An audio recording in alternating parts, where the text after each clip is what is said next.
الحمد لله وكفى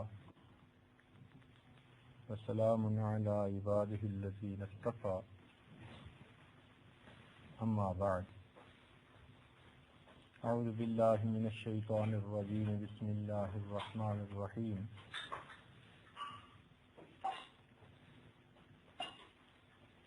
هل أتى على الإنسان حين من الدهر لم يكن شيئا مذكورا إنا خلقنا الإنسان من نطفة أمشاج نبتليه فجعلناه سميعا بصيرا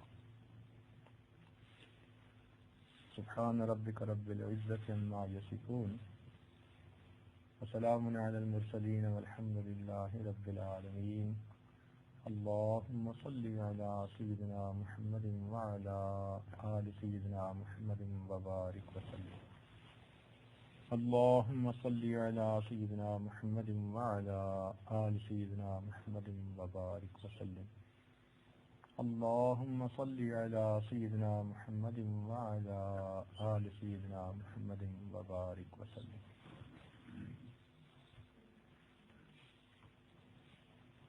قرآن مجید فرقان حمید اللہ رب العزت کا پیغام،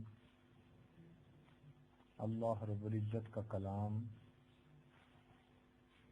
حقیقتوں کا مجموعہ، سچائیوں کا خزانہ، ultimate realities of the universe. اللہ نے کائنات کی صداقتوں کو ہمارے لیے ایک جگہ جمع کر دیا۔ جو انسان جس نظر سے قرآن مجید کو پڑھتا ہے اس کے اپنے تجربے اور علم کی لائن کی باتیں اس کے اوپر کھلتی ہیں۔ مثلاً ایک آدمی ڈاکٹر ہے، جب وہ اس کو پڑھے گا، سمجھ کے پڑھے گا، تو اس کو قرآن مجید کی آیات میں طب سے متعلق، ڈاکٹری کے پیشہ سے متعلق، انسان کی جنرل اٹانومی سے متعلق بہت عجیب و غریب نقطے ملیں گے۔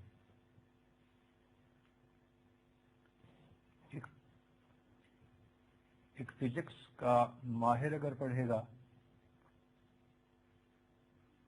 تو وہ دیکھے گا کہ physics of the day of judgment کیسی ہوگی،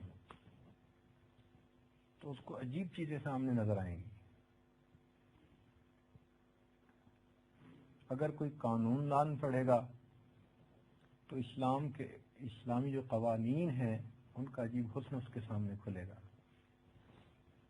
ادیب پڑھے گا تو قرآن مجید کے اندر جو گفتگو کا ادب ہے، کلام کا ادب ہے، اس کا اپنا ایک حسن ہے۔ اس لیے ہر انسان جو قرآن مجید کو سمجھ کے پڑھتا ہے وہ متاثر ہوئے بغیر رہ نہیں سکتا۔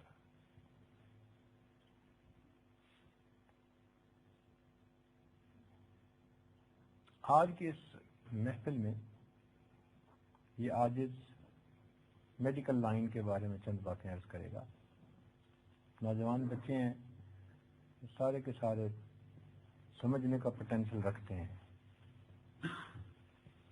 تو عنوان اس کا ہوگا analysis of holy verses in the light of modern sciences. Analysis of holy verses in the light of modern science۔ قرآن مجید سائنس کی کتاب نہیں ہے، کتاب ہدایت ہے، مگر چونکہ یہ خالق کائنات کا کلام ہے اس لیے کوئی بھی گفتگو کرتے ہوئے ایسے نکتے ملتے ہیں کہ جہاں سے کئی سیکرٹس اور راز جو انسان کے سامنے کھل جاتے ہیں۔ مثال کے طور پر اللہ تعالیٰ قرآن مجید میں فرماتے ہیں ہم نے اس انسان کو پیدا کیا فی ظلمات ثلاث، 3 اندھیروں میں۔ 1400 سال پہلے جب الٹراساؤنڈ نہیں تھا، ایکس رے نہیں تھا، سونوگرافی نہیں تھی، کوئی بندہ نہیں جانتا تھا کہ ماں کے پیٹ میں کیا ہو رہا ہے۔ بچہ جب ماں کے پیٹ سے باہر آتا تھا تب پتہ چلتا تھا کہ اس کے ساتھ کیا ہے. ماں کے پیٹ میں تو نہیں پتہ چلتا تھا. اس وقت قرآن مجید نے جو باتیں کہیں کہ بچے کے ساتھ ماں کے پیٹ میں یہ ہوتا ہے، آج 1400 سال کے بعد سائنس 100% اس کی تصدیق کر رہی ہے. تو پہلی مثال کہ قرآن مجید نے کہا کہ بچہ ماں کے پیٹ میں پیدا ہوتا ہے فی ظلمات ثلاث، 3 اندھیروں میں. آج سائنس کی دنیا کہتی ہے ایک پیٹ کا کور اندھیرا، اس کے اندر رحم مادر کا اندھیرا، اس کے اندر ایک میمبرین ہوتی ہے، یوں سمجھیں جیسے پلاسٹک کا بیگ ہوتا ہے، اس میمبرین کے اندر بچہ پرورش پا رہا ہوتا ہے اور اس کے اندر لیکوڈ بھرا ہوا ہوتا ہے، اور یہ لیکوڈ شاک ابزاربر کا کام کرتا ہے. کیونکہ ماں کے پیٹ میں بچہ اگر کسی ایک جگہ سٹیٹک ہوتا تو ماں نے تو چلنا ہے، دوڑنا ہے، کام کرنے ہیں، اونچا چڑھے نیچے اترے، زندگی کے 100 کام ہیں. تو بچے کی تو جو ہے زندگی خطرے میں ہوتی. تو اللہ تعالیٰ نے دیکھو فلوئڈ کے اندر اس کو فلوٹ کروا دیا، اور وہ فلوئڈ اس کے لیے شاک ابزاربر ہے. ماں ٹیڑھی ہو رہی ہے یا کوئی چیز اٹھا رہی ہے یا کر رہی ہے، نماز پڑھ رہی ہے، جیسے جیسے ماں کی پوزیشن بدلتی ہے بچہ اس کے ساتھ پوزیشن بدلتا ہے، اس کو کچھ نقصان نہیں ہو رہا. 3 اندھیروں میں وہ بچہ ثابت ہو چکا کہ ماں کے پیٹ میں پرویش پاتا ہے.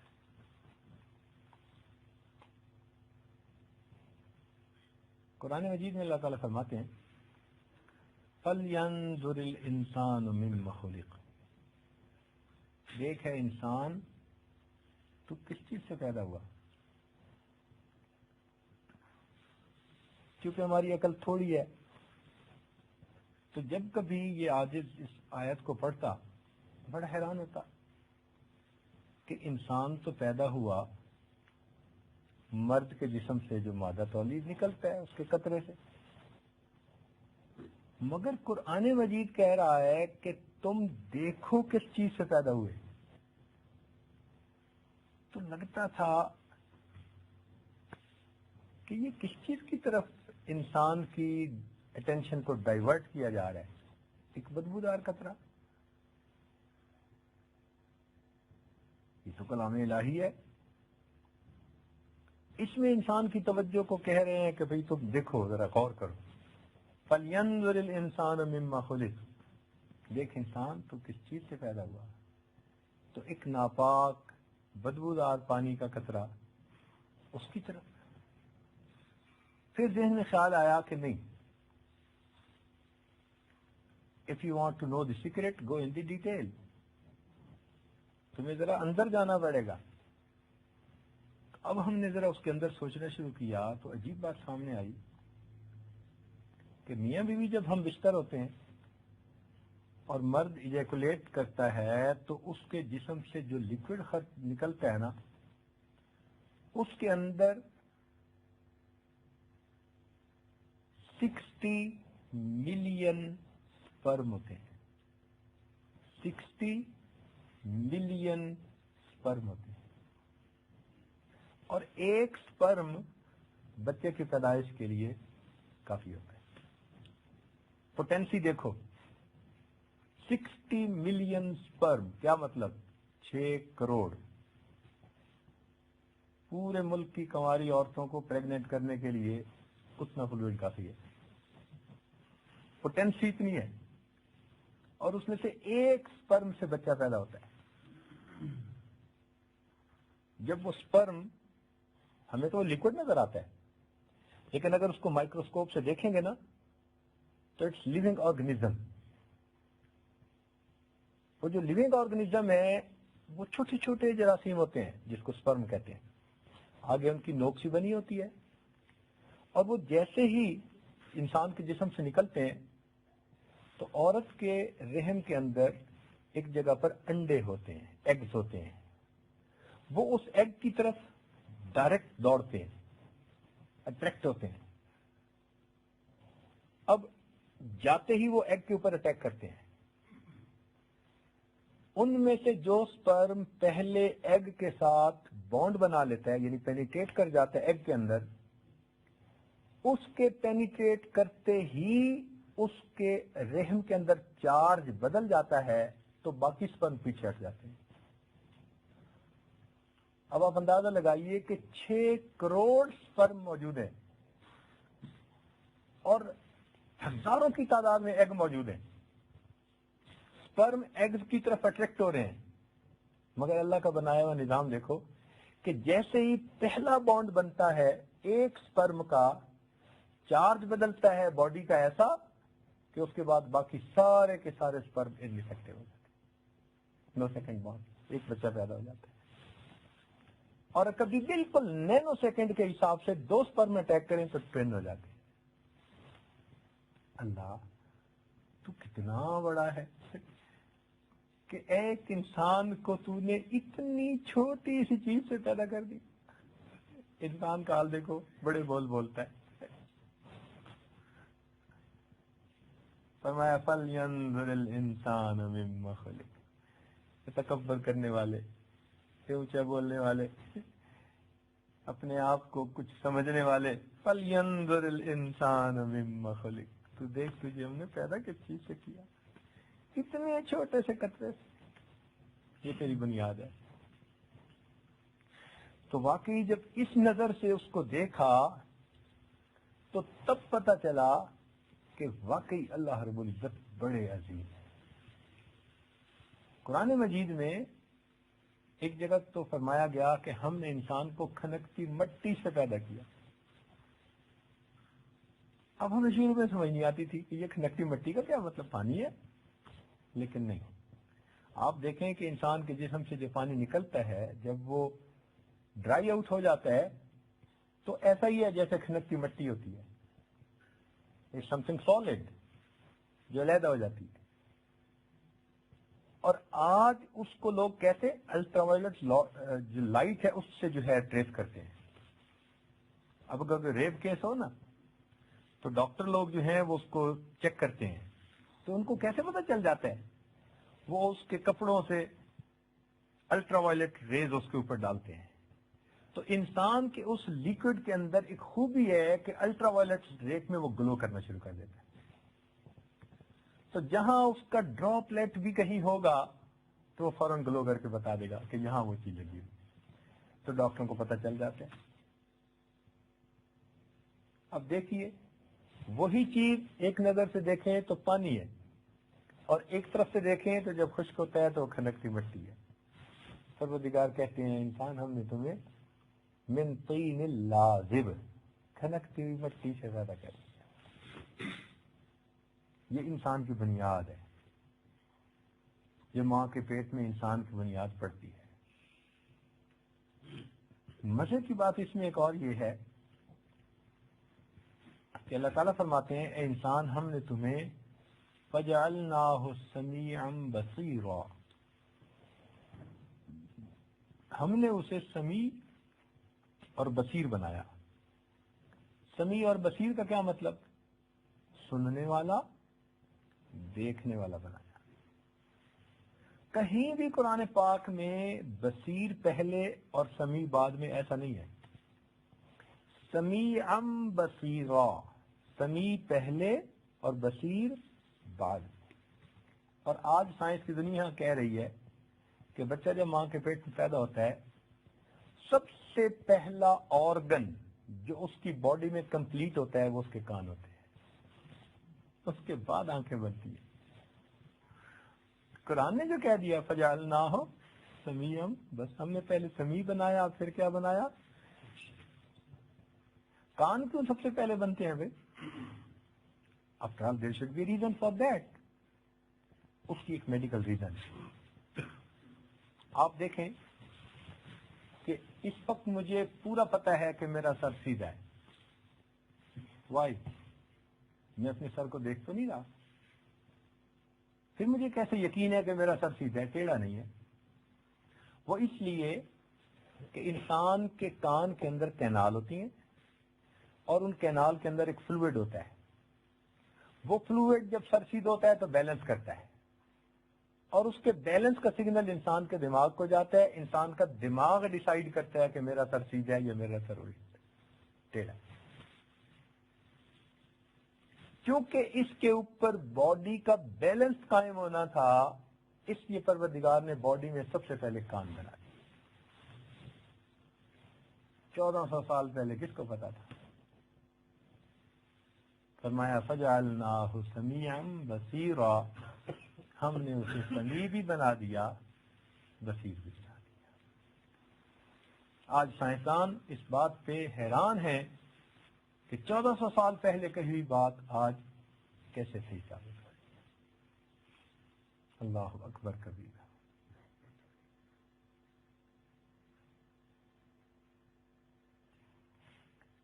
پھر اللہ تعالیٰ ارشاد فرماتے ہیں کہ ہم نے انسان کو پیدا کیا، فَخَلَقْنَا النُّطْفَةَ عَلَقَةً فَخَلَقْنَا الْعَلَقَةَ مُضْغَةً فَخَلَقْنَا الْمُضْغَةَ عِظَامًا فَكَسَوْنَا الْعِظَامَ لَحْمًا، کہ ہم نے اس نطفہ سے خون کا قطرہ بنایا،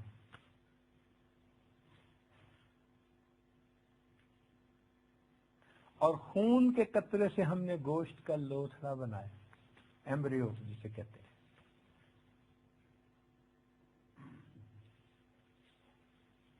اور اس گوشت کے ٹکڑے سے ہم نے پورے جسم کے اندر ہڈیاں بنائی اور ہڈیوں کے اوپر گوشت چڑھایا. جو ترتیب سٹیپ وائز قرآن مجید نے بتائی، آج کی میڈیکل سائنس سٹیپ وائز انہی طرح گروتھ کو 100% ثابت کرے. پہلے پانی ہوتا ہے، پھر وہ خون کا قطرہ بنتا ہے، پھر وہ گوشت کا لوتھڑا بنتا ہے، پھر اس گوشت کے لوتھڑے کے اندر ہڈیوں کا ڈھانچہ بنتا ہے، اور ہڈیوں کے ڈھانچے کے اوپر پھر گوشت چڑھتا ہے. عجیب نہیں ہے؟ چنانچہ پری میچور ڈیلیوری ہو کسی بچے کی تو اس کی ہڈیاں پوری ہوتی ہیں اور اس کے اوپر یہ جو سکن اور اوپر جو ہوتا ہے نا گوشت، یہ بالکل پتلا ہوتا ہے. تو اب معلوم ہوتا ہے کہ واقعی پہلے جسم کا ڈھانچہ بنا اور پھر اس کے اوپر گوشت کا غلاف چڑھایا. اب یہ بات دیکھنے میں آتی ہے. اور اللہ تعالیٰ قرآن پاک میں یہی فرماتے ہیں. مگر اس سے بھی زیادہ مزے کی بات آگے ہے. فَكَسَوْنَا الْعِظَامَ لَحْمًا، جب ہڈیوں پر گوشت چڑھ گیا تو کام تو پورا ہو گیا نا، بھئی بدن بن گیا، ہڈیوں کا ڈھانچہ بن گیا، ہڈیوں پہ گوشت چڑھ گیا تو انسان مکمل ہو گیا. عقل کہتی ہے فائنل سٹیپ ڈن، کمپلیٹ. مگر اللہ فرماتے ہیں ایک اور چیز، اور بڑی انہونی سی بات ہے. فرماتے ہیں کہ ہم نے پھر اس کی ہڈیوں پر گوشت چڑھایا، ثم انشأناہ خلقا آخر، پھر ہم نے اس کی ترتیب کو درست کیا. اللہ اکبر. اتنا عجیب یہ پوائنٹ ہے کہ انسان کی عقل حیران ہوتی ہے. آج سائنس کی دنیا نے کہا کہ بچے کی شکل تو بن جاتی ہے مگر ریشیو پرپورشن اس کا وہ نہیں ہوتا کہ جو پیدا ہوتے وقت بچے کا ہوتا ہے. چنانچہ بچے کی آپ گروتھ دیکھیں نا، جو آج پکچر لی گئی ہیں، اس کا سر اتنا بڑا اور اس کے ہاتھ چھوٹے چھوٹے اور ٹانگیں چھوٹی چھوٹی.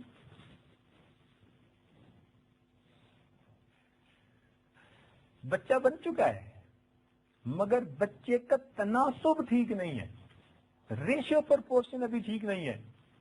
اللہ تعالیٰ قرآن پاک میں فرماتے ہیں کہ ہڈیوں پر جب گوشت چڑھا دیا، ثم انشأناہ خلقا آخر، پھر ہم نے اس کی ترتیب کو، ریشو پرپورشن کو درست کیا.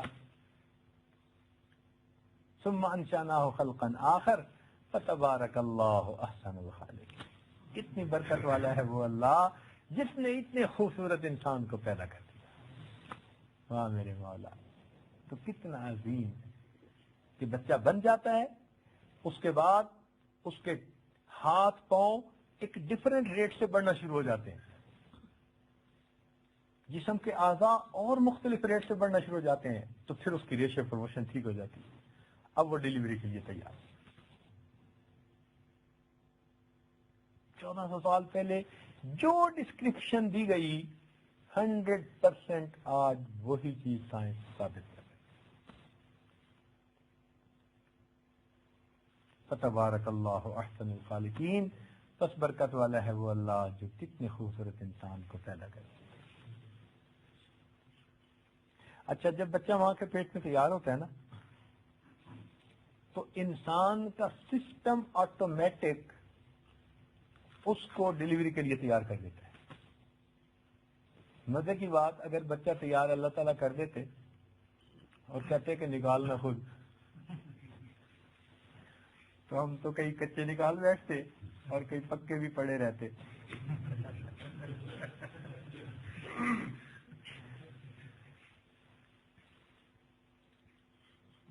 جب بچہ ماں کے پیٹ میں بالکل تیار ہو جاتا ہے، ایک سسٹم ہے اس کے جسم میں، تھرموسٹیٹ لگی ہوئی ہے، یوں سمجھ لیں، ایکٹیویٹ ہو جاتی ہے. اب جب وہ سسٹم ایکٹیویٹ ہوتی ہے تو انسان کا اپنا سسٹم اس بچے کو پش کرنا شروع کر دیتا ہے باہر. اچھا، یہ جو کہتے ہیں نا جی عورت کو دردیں محسوس ہو رہی ہیں، وہ دردیں کیا ہوتی ہیں؟ بیسیکلی جو پیٹ کے مسل ہوتے ہیں نا، وہ سکڑتے ہیں پھر کھلتے ہیں، پھر سکڑتے ہیں، تو بچہ آگے کی طرف پش ہو رہا ہوتا ہے. ہر درد کے ساتھ بچہ آگے کی طرف آٹومیٹک پش ہو رہا ہوتا ہے. چنانچہ باہر ملکوں میں ہاسپٹل میں جب ڈلیوری ہوتی ہے تو بہت سارے پک اپ ٹرانسڈیوسر ساتھ لگا دیتے ہیں. تو ٹی وی سکرین کے اوپر عورت خود آنکھ سے دیکھ رہی ہوتی ہے کہ وہ جو مسل کانٹریکٹ ہوتے ہیں اور ایکسپینڈ ہوتے ہیں نا، اس کے اوپر فلم آ رہی ہوتی ہے. تو وہ دیکھتی ہے کہ یوں پیک آئی، پھر چلی گئی، پھر وہ ریلیکس ہو جاتی ہے. پھر دیکھتی ہے دوبارہ پیک آ گئی، تو اس کو پہلے سے پتہ چل جاتا ہے اب مجھے پھر درد ہونے لگی ہے. تو جو عقل مند عورتیں ہیں وہ فیل کرتی ہیں کہ اب مجھے درد ہو رہی ہے، تو میرا سسٹم اس کو پش کر رہا ہے باہر کی طرف. تو جب سسٹم باہر کی طرف پش کر رہا ہوتا ہے تو وہ بھی اپنی ول پاور سے اس کو پش کرتی ہیں. چنانچہ جب دونوں طرف سے اس کو پش ملتی ہے تو ڈیلیوری بہت آسان ہو جاتی ہے. اب یہ آٹومیٹک سسٹم ہے اللہ تعالیٰ کی طرف سے، بچے کی پیدائش ہو جاتی ہے. اور پھر دیکھیے اللہ تعالیٰ فرماتے ہیں ثم السبیل یسرہ. اے انسان، ہم نے تمہارے لیے گزرنے کا راستہ آسان کر دیا. اب انسان دیکھے کہ ماں کے پیٹ سے اور رحم سے بچہ اتنا بڑا بالآخر پیدا ہو جاتا ہے. اور مزے کی بات کہ انسان کی یہ جو کھوپڑی ہے نا، یہ سب سے موٹا اس کے جسم کا عضو ہوتا ہے، سب سے موٹا. اس کھوپڑی کے درمیان میں کٹاؤ ہوتا ہے، اور وہ شروع میں جڑی ہوئی نہیں ہوتی. کھوپڑی دو حصوں میں ہوتی ہے، دو ہڈیاں. اسکل جو ہے it's not one, it's two halves separated from the centre.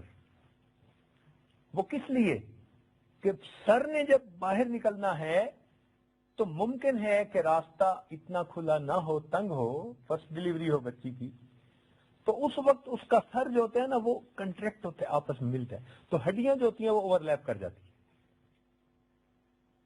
According to the position ہڈیاں اوور لیپ کر جاتی ہیں، اور سر جو ہے وہ بالآخر جب نکل آتا ہے تو دوبارہ اپنی جگہ پہ چلی جاتی ہے. اگر اللہ تعالیٰ پورے سر کو ویسے ہی جوڑ دیتے کہ اس کے اندر دماغ ہے، it's very sensitive, it's very delicate, so it need protection of some bone, تو پھر تو ڈلیوری کے لیے مسئلہ مصیبت ہوتا. پھر تو ہر بچہ ہی سیزیرین ہوا کرتا. مگر نہیں، اللہ رب العزت کا کرم دیکھیے، یعنی جو سب سے سینسٹیو پارٹ ہے دماغ، اس کو جن ہڈیوں نے پروٹیکٹ کرنا ہے وہ 2 ہاف میں ہے، اور جب ڈلیوری ہو جاتی ہے اس کے بعد پھر وہ 2 ہاف جو ہیں وہ بیلنس ہو کے انسان کا ساتھ پھر ایک دوسرے کے ساتھ بانڈ بنا لیتی ہے، پھر وہ پروٹیکٹ کر دیتی ہے۔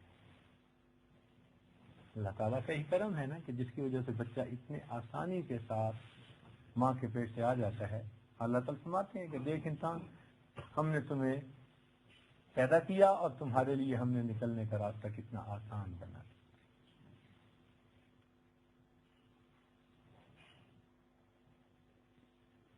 بچہ جب ماں کے پیٹ سے پیدا ہوتا ہے تو اس کی پیدائش کا ایک تذکرہ قرآن مجید میں بھی ہے۔ بی بی مریم کو جب دردیں لگی، قرآن مجید میں ہے، اتنی سوئر دردیں تھیں کہ وہ کہنے لگی یا لیتنی مت قبل ھذا کنت نسیا منسیا، میں اس سے پہلے مر گئی ہوتی، بھولی بسری چیز بن چکی ہوتی۔ اور واقعی جب پین ہو رہی ہوتی ہے نا، لیبر پین جس کو کہتے ہیں، عورت کو لیبر پین ہو رہی ہے بچے کی، اتنی سوئر ہوتی ہیں کہ عورت ہر پین کے ساتھ فیل کرتی ہے کہ جس آئی ایم ڈائنگ، میں نہیں بچوں گی، میں مر رہی ہوں، اس کی یہ فیلنگ ہو رہی ہے، اتنی سوئر پین ہوتی ہے۔ قرآن مجید کی آیت ہے کہ اللہ تعالیٰ نے جب بی بی مریم کی یہ کیفیت تھی ان کو فرمایا کہ ہم نے تمہارے نیچے چشمہ جاری کر دیا اور تمہارے پاس یہ کھجور کا درخت ہے، وَهُزِّي إِلَيْكِ بِجِذْعِ النَّخْلَةِ تُسَاقِطْ عَلَيْكِ رُطَبًا جَنِيًّا، پیڑ کو ہلاؤ، تمہارے اوپر تازہ کھجوریں گر جائیں گی۔ فَكُلِي وَاشْرَبِي، کھجوریں کھانا، پانی پینا، وَقَرِّي عَيْنًا، اور جب بچہ پیدا ہو تو بچے کو دیکھنا۔ 3 کام بتائے گئے اس وقت قرآن مجید میں، کھجوریں کھانا، پانی پینا اور بچے کو دیکھنا۔ اب انسان حیران ہوتا ہے کہ یا اللہ، اگر بچے کی ڈلیوری آسان کرنی بھی تھی تو کہہ دیا جاتا کہ تو گھی پی لینا، لبریکیشن ہو جائے گی، مگر نہیں، قرآن مجید نے یہ نہیں کہا کہ گھی پی لینا، کیا کہا؟ کھجور کا کیا واسطہ ڈلیوری کے ساتھ؟ عقل حیران ہے، واقعی یہ رب کا فرمان ہے، کلام اللہ سچا کلام ہے۔ عقل نہیں مانتی کہ کھجور کھانے کا کیا مطلب ہے، مگر آج کی سائنس کی دنیا نے اس چیز کو 100% کنفرم کر دیا۔ وہ کیسے؟ کہ جب اس وقت ماں کے بدن میں دردیں ہو رہی ہوتی ہیں نا، اس کو سخت مایوسی ہوتی ہے کہ شاید میں اب مر جاؤں گی، میری آخری زندگی کا یہ لمحہ ہے۔ جب اتنی سوئر پین ہو رہی ہوتی ہے تو کئی مرتبہ عورتیں ڈپریشن میں چلی جاتی ہیں۔ ذرا کمپلیکیشن ہو جائے نا، مطلب it's not a normal delivery,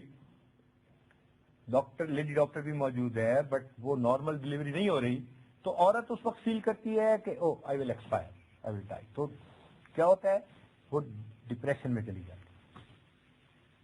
اب جب ڈپریشن میں چلی جاتی ہے تو اس کے دماغ کو ڈپریشن کی کنڈیشن سے نکالنے کی ضرورت ہے۔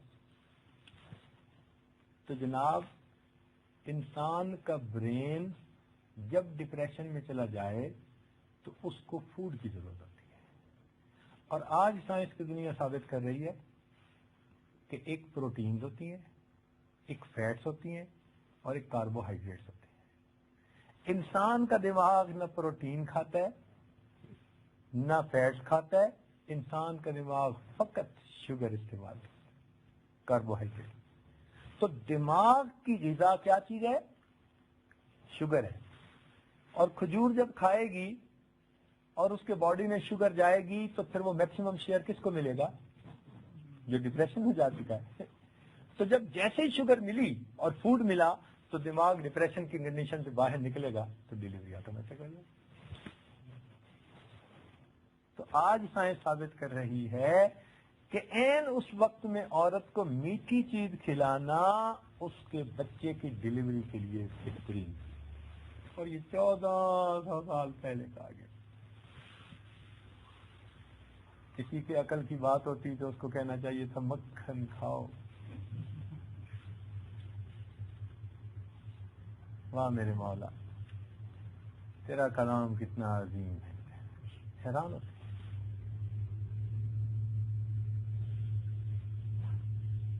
اچھا، بچہ جب پیدا ہو جاتا ہے تو پھر ماں جب اس کے چہرے کو دیکھتی ہے نا تو ماں کی ریکوری کا جو ریٹ ہے نا وہ میکسیمم ہو جاتا ہے۔ اتنی محبت ہوتی ہے ماں کو بچے کے ساتھ، اپنائیت ہوتی ہے نا، اپنے جسم کا حصہ ہوتا ہے، تو اتنی اپنائیت ہوتی ہے کہ ماں جب اس بچے کے چہرے کو دیکھتی ہے تو ماں کے جسم کے اندر جو کچھ ہوتا ہے اس کی ریکوری فوراً شروع ہو جاتی ہے، اور قرآن مجید میں یہی بات بتائی۔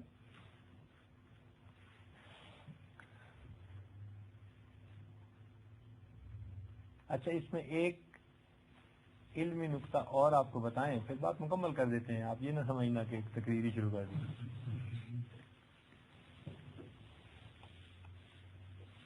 علمی نقطہ یہ ہے کہ قرآن مجید میں فرمایا گیا کہ بچہ جب پیدا ہوتا ہے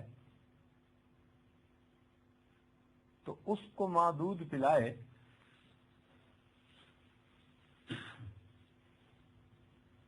حولین کاملین، 2 سال۔ چنانچہ رضاعت کی عمر جس کو کہتے ہیں نا وہ 2 سال ہے، یعنی 2 سال کے اندر اندر بچہ اگر کسی عورت کا دودھ پیے تو وہ اس کی ماں بن گئی اور یہ اس کا بیٹا بن گیا۔ اگر کوئی 2 سال سے بڑا بچہ بن جاتا ہے، اب وہ رضاعت کی عمر گزر گئی۔ اب ایسے تو کوئی دھوکے کے ساتھ کسی عورت کا دودھ لے کے کسی بندے کو پلا دے، اب یہ تو نہیں کہ جوان بندہ ہی اس کا بیٹا بن گیا۔ تو شریعت نے ایک حکم لگا دیا، کیا؟ حولین کاملین، 2 سال۔ تو 2 سال کے اندر اندر بچہ جس عورت کا بھی دودھ پیے گا وہ دودھ پینے کی عمر کہلاتی ہے۔ جس عورت کا بھی دودھ پیے گا وہ ماں بن گئی اور یہ اس کا بیٹا بن گیا۔ ماں خود بھی اپنا دودھ 2 سال تک پلائے۔ اچھا، آج سائنس کی دنیا نے ایک عجیب بات ثابت کی، وہ کہتے ہیں کہ جب بچہ پیدا ہوتا ہے نا تو اس کے برین کے اندر ایک روم ہوتی ہے۔ کمپیوٹر میں 2 طرح کی میموری ہوتی ہے، ایک ریم اور ایک روم۔ ریم تو بدلتی رہتی ہے جتنی مرضی بڑھا لو، روم ایسی ہے کہ جو بلٹ ان ہو جاتی ہے، اور جو اس کے اندر ڈیٹا ہوتا ہے وہ ہمیشہ کے لیے وہی۔ تو انسان کے دماغ کے اندر بھی ایک روم میموری موجود ہے۔ جب بچہ پیدا ہوتا ہے تو جس ماں کا دودھ پیتا ہے نا اس دودھ میں جو پروٹینز آ رہی ہوتی ہیں ان پروٹینز کا ریکارڈ اس روم میں جا رہا ہوتا ہے۔ 2 سال تک وہ جتنی ماؤں کا دودھ پیے گا ان سب کا ڈیٹا اس کے چلا جائے گا روم میں۔ 2 سال کے بعد وہ روم ہمیشہ کے لیے لاک ہو جاتی، فار ایور۔ اب جو کچھ اس کے دماغ میں ڈیٹا آ چکا تھا وہ اس کا اپنا ہے۔ اب اس کے علاوہ اگر کوئی بھی چیز اندر آئے گی تو وہ اس کو اینٹی باڈی سمجھ کے اس کے ساتھ فائٹ کرنا شروع کر دے۔ چنانچہ 2 سال کے بعد کوئی عورت بھی دودھ پلائے تو بچے کے جسم پہ اس کا کوئی اثر نہیں۔ It's just like a milk of the cow اور گوٹ، نتھنگ ایلس۔ 2 سال سے پہلے پلائے گی تو وہ اس کی میموری میں آ کے اس کی ماں بنے گی، جینیٹیکلی اس پر اثر ہو رہا ہے۔ اور اس ایام کے بعد میں پلائے گی تو وہ ایسے ہی ہے جیسے بہت سارا دودھ پیتے۔ 1400 سال پہلے کس نے کہہ دیا تھا کہ 2 سال کے بعد یہ روم بند ہو جاتی ہے؟ آج سائنس کی دنیا نے ثابت کر دیا کہ جو ایام رضاعت بتا دیے گئے وہ آج بھی وہی ثابت ہوتے ہیں۔ تو اس سے آپ اندازہ لگائیے کہ اللہ رب العزت کے کلام سے اگر کوئی میڈیکل لائن کا بندہ پڑھتا ہے تو اس کو بھی کتنے راز کھلتے چلے جاتے ہیں. یعنی آئی ایم شیور میں آپ کے سامنے اس وقت ایک آیت پڑھتا ہوں, آپ اس آیت پہ ریسرچ کریں, آپ نوبل پرائز ونر بن سکتے ہیں. ہم تو اس لائن سے ہٹ گئے نا کہ ہمارے شیخ نے ہمیں ادھر لگا دیا, ورنہ نوبل پرائز کیا چیز تھی, سمجھے؟ بٹ میں ایسی آیتیں جانتا ہوں قرآن پاک میں, 100% کہہ رہا ہوں کہ اگر ان آیتوں پہ آج بھی کوئی نوجوان ریسرچ کرنے والا ہو, he can come up with a different idea. Science کی دنیا کو گھٹنے ٹیکنے پڑیں گے اور ان کی حقیقت کو ماننا پڑے گا. پی ایچ ڈیز کرو جتنی مرضی کر سکتے. اس لیے نوجوانوں کو چاہیے کہ وہ قرآن مجید کو سمجھ کے پڑھیں. یہ اللہ رب العزت کا کلام ہے اور یہ سارا کا سارا سربستہ رازوں کا خزانہ ہے. جتنا پڑھتے جائیں گے راز کھلتے چلے جائیں گے. اللہ رب العزت ہمیں قرآن مجید کو سمجھنے کی, اس پر عمل کرنے کی توفیق عطا فرمائے. وآخر دعوانا ربنا ظلمنا انفسنا وإن لم تغفر لنا وترحمنا لنكونن رب اغفر وارحم وتجاوز عما تعالى. اللهم إنا نسألك الهدى والتقى والعفاف. اللهم اصرفنا من كل بلاء الدنيا وعذاب الآخرة. اللهم اصرفنا منا بسنة نبيك سيدنا محمد صلى الله عليه وسلم. توفنا على ملته وأعذنا من مصيباته. صلى الله تعالى على حبيبه سيدنا محمد وآله وأصحابه أجمعين برحمته.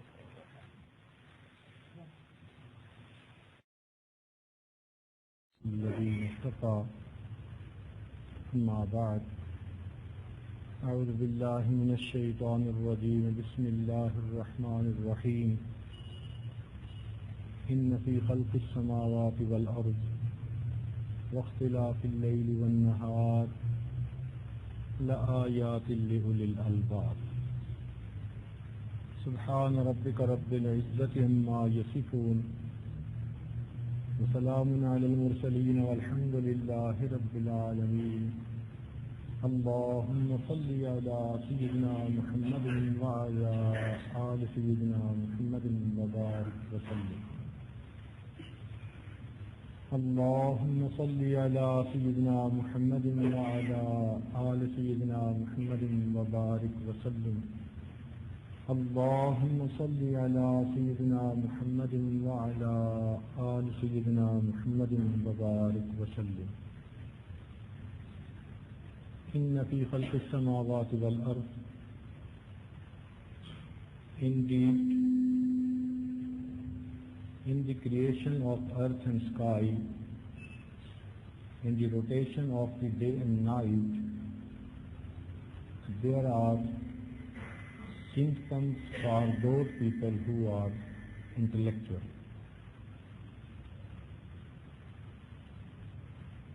Quran Majid, Furqan Hamid is a book of guidance. But because it is the word of Allah subhanahu wa ta'ala, therefore it touches different topics and we can get the signs from the Quran. For example, a person who has a scientific background, if he reads the Quran, then he will find so many signs of sciences from Quran.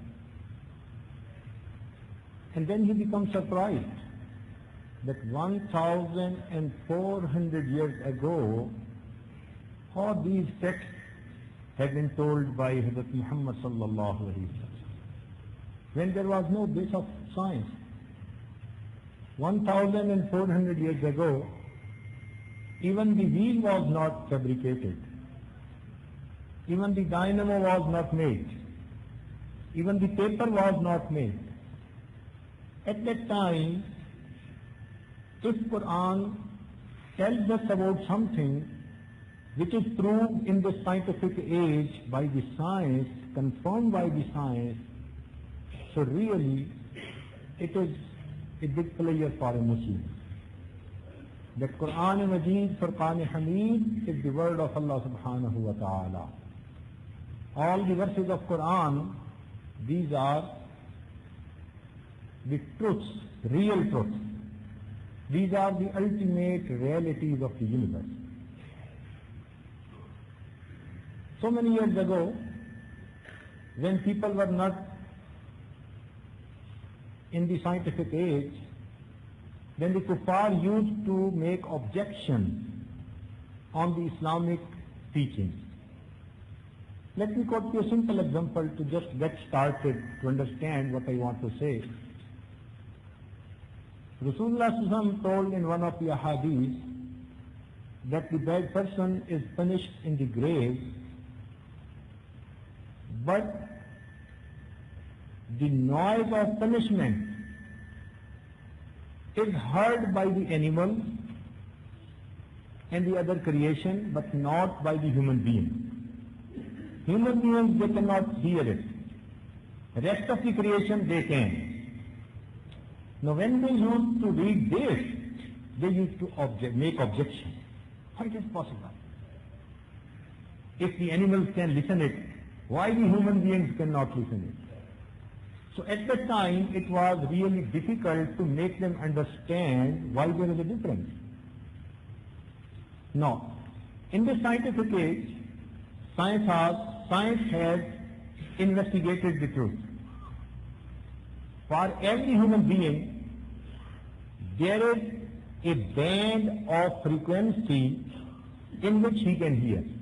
For example, from 2000 hertz to 20,000 hertz, in between, he can hear any voice.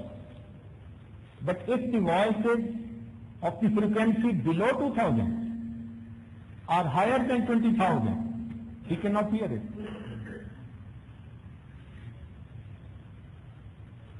So its example is just like the frequency of the radio. That if you set your needle on the right frequency, you can see what is in the air, you can hear it. Otherwise you will not. So similarly, to listen, every human being has a band of frequency. Now the band of frequency for the animals is much, much wider than the human being. Even in this scientific age, in some of the research laboratories, the cats and dogs, they are kept. Why? Because whenever there is earthquake, then before the earthquake, there is always a big sound coming from the earth, which human being cannot understand. It's in much higher frequency. But the animals, they can understand it. And then they act in certain way that the scientists, they can understand that after some time there is going to be an earthquake. And it happens. So people have confirmed that the listening of the animals is much wider band than the human beings. Nowadays, a small instrument has been made. This is for the mouse. You know, when there are go down, wheat go down and maize go down, then the mouse, they come in and they destroy the commodity, whatever there is. Now the growers, the owners, they are sometimes very upset. Now they want to get rid of these mouse. But how? In the previous age, they used to keep some medicine, some tablets. But nowadays, it's a very simple method. A small electronic instrument has been made, and this instrument generates sound at a frequency that the mouse feels as if someone is beating drum in the ear of the mouse. It's so high. So they cannot stay and they go down. As soon as the instrument is put on, they just leave the go down. They go away. And the name of the instrument is bye-bye rat. Bye-bye rat. So wherever you put this instrument on, the rats, they run away. But the person, he is standing near that instrument, but he is not listening it. Now with our own ears, we cannot listen, whereas the rat cannot stand there. So it means that the science has proved that a sound can be generated which a rat cannot bear. He has to leave the place, whereas the human being, he cannot listen it. Similarly, the punishment in the grave will be done at a frequency which the human being cannot feel, and rest of the animals they can feel. So now it's very easy to understand. This was just a simple example to make you understand. Now I am going to discuss 3 verses from the Quran. The first verse is that it has been mentioned that there are different animals. For example, horse, donkey, camel. So they were used at the time of Rasulullah sallallahu alaihi wasallam as a ride.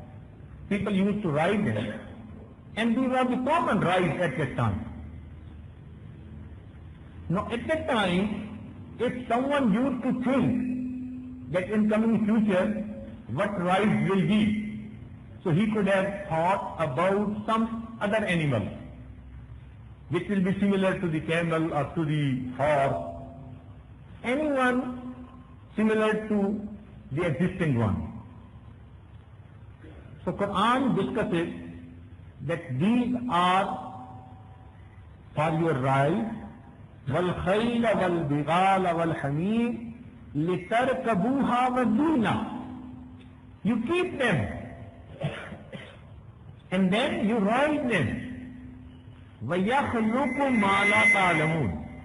Now these are special words in Quran, that the Quran has mentioned all those animals who were used as a ride, and then at the end it has been told وَيَخْلُقُ مَا لَا تَعْلَمُونَ, that Allah subhanahu wa ta'ala is telling us that we are creating, and we will go on creating rides which you do not know.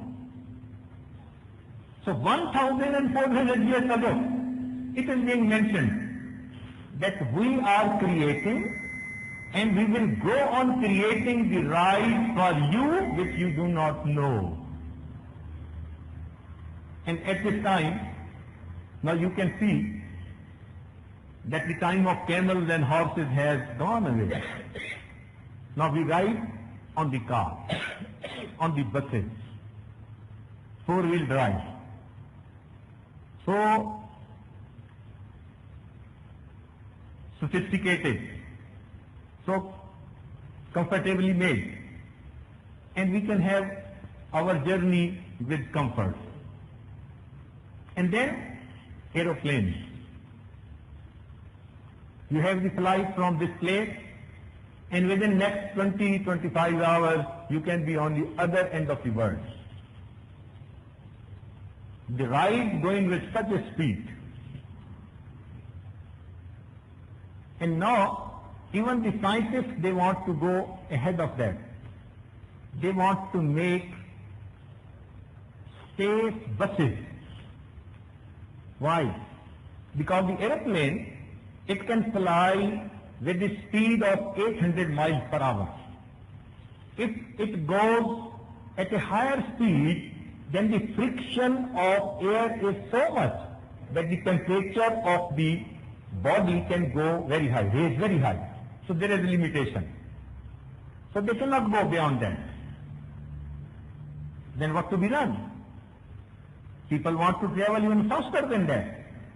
Now the scientists are thinking this, they are thinking that okay, we should have a space shuttle. And then it will take off from one place and directly go in this space. And because in this space there is no resistance at all, and there is no weight. So any person can travel at any speed, maybe thousands of miles per hour. So it will travel within minutes on the other end of the world, and then it will just land. So the total time taken will be the time when it will take the start and then when it will land. So in coming time, only in few hours, a person will be able to go from one end of the world to the other end of the world. So the whole world will become a global village. وَيَخْلُقُ مَا لَا تَعْلَمُونَ. And we will go on creating which even you do not know. So this address is not only for the Sahaba. For them, the cars, the buses, the aeroplanes, they could not know at that time. And even it is same for us. And some other rights will be created by Allah subhanahu wa ta'ala, even we do not know at this scientific age. So this verse tells us that this cannot be the word of a human being. It is the word of the creator of the universe who can say exact thing what is going to happen in the future. So we have to think upon that. Then, second verse from Quran, that on the day of judgment, the deeds of the kuffar will be presented, but they will have no weight. Now, 1,400 years ago, the kuffar used to make objection. Why? The deeds of the Muslim will have weight, and the deeds of the kuffar will not have any weight. Why? Deeds are deeds, they are everywhere. If a kafir has made some good deed, it should have weight. But no, science has explained it. That the weight is equal to mass multiplied by the gravity. Now gravity is the force of attraction with which the earth attracts something towards itself. So W becomes equal to M multiplied by G. So M is the mass. If G will vary, then the weight can vary. For example, if there is a person, then on earth, because the gravitational force is different, so his weight may be 80 kg. But if he goes to the Mars, there the force of attraction will be many times more. So maybe his weight at that place will be in hundreds of kg. Same person if he goes on the moon, his weight will be maybe 30 or 40 kg. Why? The force of attraction is changing and his weight is changed. And the same person if he goes in the space, because the gravitational force is zero, so whatever mass he will have, his weight will be zero at least. So what we say? We say that this gravitational force is love in between Allah subhanahu wa ta'ala and his banda, his obedient servant. Because the kuffar do not have love of Allah subhanahu wa ta'ala. They don't even accept that Allah subhanahu wa ta'ala has created this universe. They don't have belief. So that's why their gravitational force is zero. So whatever good deeds they will make, even they can have a mass up to the mountain. But on the day of judgment, when it will be multiplied with the zero gravitational force, then what will be the end result? Anything multiplied with zero is going to be zero. So science has proved, yes, on the day of judgment, the amal of kuffar will be presented, but they will have no weight. In Quran, 1,400 years ago has been told, فَلَا نُقِيمُ لَهُمْ يَوْمَ الْقِيَامَةِ وَزْنًا. On the day of judgment, they will have no weight at all. Third verse from Quran. That up to now, science has believed in the Darwin theory, in the theory of evolution, survival of the fittest, law of natural selection. And they say that the human being was created with the evolution process through chimpanzee, being the grandfather of the human being.